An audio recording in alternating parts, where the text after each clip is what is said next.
Welcome to Q&A. Thanks for watching. First question. Hi, Durianrider. Honestly, because of Dr. Doug's work and your enthusiastic videos, I've just started eating 80-10-10. I have two questions for you. One, how can I start making an income from scratch? Two, are you into spirituality? Thanks for the inspirational message. I want to live the life like you, man. Awesome. Thanks for the support, bro. First question, how can we make an income from scratch? That's a good question. I mean, it depends how much coin we need. For me, I live a very, just quick, this is a good book, Extinction by John McCabe. Get this book. Incredible. Extinction. I'm going to put this on my laptop as a bit of a level up. Anyone can start anything. I mean, my YouTube channel is the most successful raw food and vegan channel on YouTube. In the last 30 days, I've had over 1.2 million views. Dan the Man, example, legend Dan the Man. 530,000 views in the last 30 days. Kevin Jarney, just over 100,000 views in the last 30 days. Myself, 1.2 million.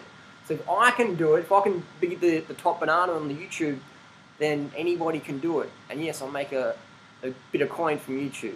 It's pretty decent. I'm not allowed to say because of the rules and stuff like that, but I'm making a living off YouTube, definitely. Do coaching, do talks. Got a book coming out.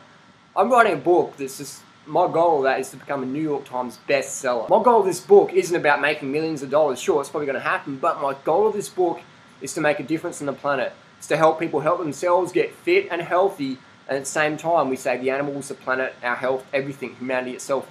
We end all the problems. We end world hunger. We end all the wars. We end all the nonsense and bullshit that's going on in the world because we're so undercarb, we're so aggressive, we're killing shit, we're just fake, we're not standing for anything, we're just flailing, floundering, fucking up ourselves and the planet, the animals for no good reason other than that we're so fucking hungry, we're just all whacked out on drugs and late nights and all this shit. So anyway, that's my goal of that book. So that's how you can make an income, living your purpose.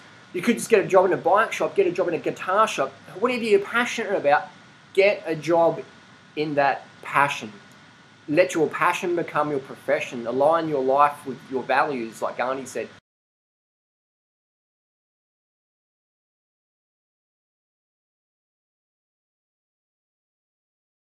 Too long I worked in things I had no passion about.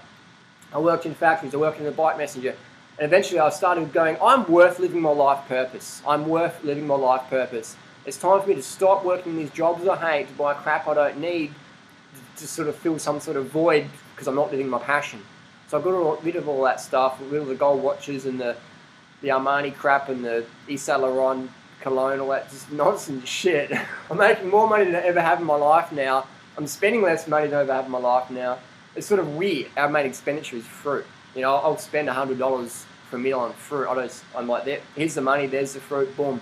The reason I live in Thailand, not because it's just so cheap here, it's just ruthlessly cheap, but the quality of fruit here is just incredible.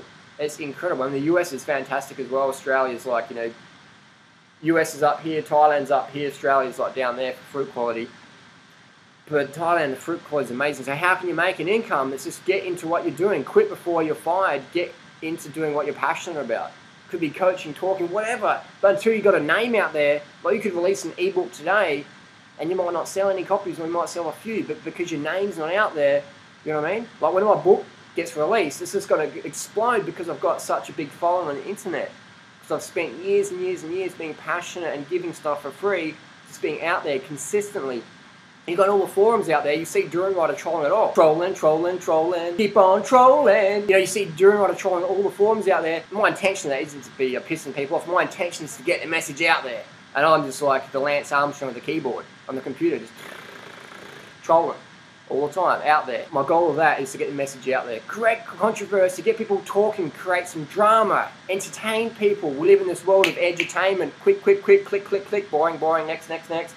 So you've got to be quick, fast, passionate, funny, witty, controversial, whatever. Got to get the message out there. Got to be carb up, hydrated, well slept, fit. I build my fitness so I can deliver a better message to people when I'm on stage or in person or on YouTube, whatever. I do the fitness to overcome the challenges you get when you're living your passion. When you're living your passion, it's not going to be easy, man. I mean, it's easy, but it's hard. What's the analogy for that? It's like the fitter I get, the stronger my opponents are in cycling or running. You know what I mean? Like the fitter I get, the faster I have to run, the more it hurts, but the greater the rewards, the bigger the prize money or the whatever, or the faster the times or whatever. You know what I mean? So it's like the stronger you get, the tougher your opponents are, but you also develop more tools to deal with that. So it never gets easy. You just get used to dealing with the pain. But the pain's good. Embrace the pain. Worship the pain. Welcome the pain. Embrace the pain. Give pain a hug. Pain's here. It's not going away. Pain's your friend. You might as well benefit from the pain. Benefit. Fit. Get fit from pain. Enjoy it. Nourish yourself. Get the sleep. Look after yourself. And the second question, you and spirituality. For me, the true spirituality is being your true self. Being your true self, in my definition, is the definition of spirituality. That's the being your true self, who you really are, versus what some book tells you to do. Use books as guidance, but above all, follow your heart. Use a book like a map. But if you can see, obviously, the book's saying, to go to this office block, turn left, but you can go, well, I can see the office block over here. That's near the big tree. The book's saying go left, and I'm going right. I'm going to follow the common sense. It's over here. So follow your heart, follow your intuition, and use books as a guide. So when it comes to spirituality, I'm into following my heart. I'm into doing good things. I'm into being a vegan, not because it's a healthy thing to do or because it's, yes, it is the healthy thing to do. It's the best thing to do. You're saving the animals, the planet, your health. Being a vegan, yeah. But I do it just because it feels right. It feels right. We've been looking after a rabbit lately, and we gave it to someone else who's got some rabbits. A farm out in the countryside in Canterbury here, and we thought it was wrong to have a rabbit, in an apartment block. So we gave the rabbit to some people who were out in Canterbury, and it felt right doing that. Like it feels good to care for things and look after things versus kill shit. I don't want to walk around killing fluffy animals like some people say you should do or some people do. It's just... if all I can get is a plate of chicken wings at TGI Fridays in some airport, and I know they were raised inhumanely, they got a bunch of hormones and crap in them, hey, who needs more love than that poor little bird? So I open my heart, and I bless that bird, and I say to that bird, you may have been treated unfairly, you may have been raised in a dark cage and been fed garbage food, but guess what? We're a team now, baby. It's me and you. And now we're going to have fun. And now we're going to make love. So your whole life had a happy ending. It's me. So that's basically it. That's all I've got to say. You can become the biggest name on YouTube, and YouTube is just the best way to get your message out there. I'm the biggest name in raw foods on YouTube that's ever existed. Why? Because I've put the freaking work in there, just again and again and consistent. I look at Dan the Man, people like that who used to be up the top, and I look what they're doing. I'm like, wow, that's such a good template. And I've got Dan the Man's template and just put it into my MacBook, and just 1.2 million views in the last 30 days. That's just insane for a raw food dude talking about veganism and health, fruits and vegetables. Get out there, live your life purpose. Look at my other videos and find your life purpose. Get out there and do it. Eliminate all your distractions. Get enough carbohydrates. Get enough water. Get enough sleep, so you're not like undercarbed and dehydrated and in your head going, oh, I wonder why I'm thinking this way. I wonder why I'm doing that. Fuck that. Do it. Don't just do it. Do it even better. I'll see you next video. Thanks for watching.